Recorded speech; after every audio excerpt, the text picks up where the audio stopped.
seperti itu. Lantas bagaimana jika yang kena penganiayaan atau kena tindakan arogan dan brutal seperti itu warga biasa, kan lebih kasihan itu. Harapannya apa ya? Harapan saya satu, penegakan hukum di Indonesia terutama di Winong dan di Pati pada umumnya ya tegak lah, setegak-tegaknya, objektif, tidak diskriminatif, dan memperlakukan pelapor itu berikut dengan perlindungan, ya, melindungi jaminan keamanan bagi pengadu pelapor.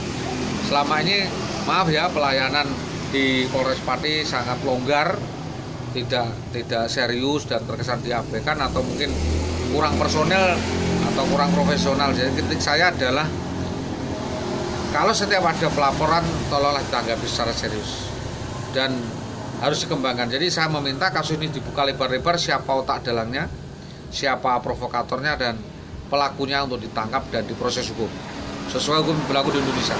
Berarti berarti Bapak melaporkan mengira ini ada motif lain selain. Saya tidak ingin menghendaki hal itu. Saya hanya fokus kepada penganiayaan itu saja. Jika ada unsur fair jaring lainnya, itu adalah kehendak dan kewenangan dari penyidik. Saya tidak mau beropini, Mas. Dalam hari ini saya menolak untuk memberi statement pernyataan bahwa ada unsur lainnya. Saya fokus, saya tiba-tiba dianiaya oleh orang tak dikenal. Saya sama sekali sampai sekarang tidak tahu namanya, Mas. Hanya inisialnya itu namanya Tompel gitu lah.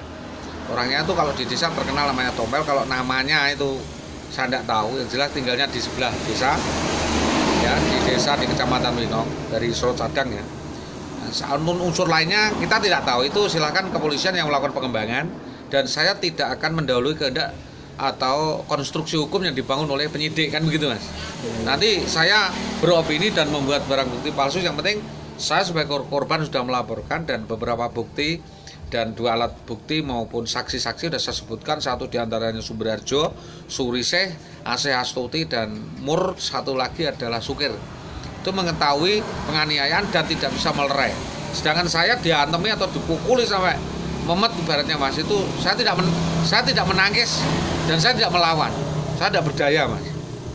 Jadi pukulannya itu luar biasa, tangan orang berkembang dan pulih ya. Gitu. Ya, harapannya saya itu ya, supremasi hukum di Indonesia merdeka dari penjajahan dan dari ketidakadilan. Assalamualaikum warahmatullahi wabarakatuh.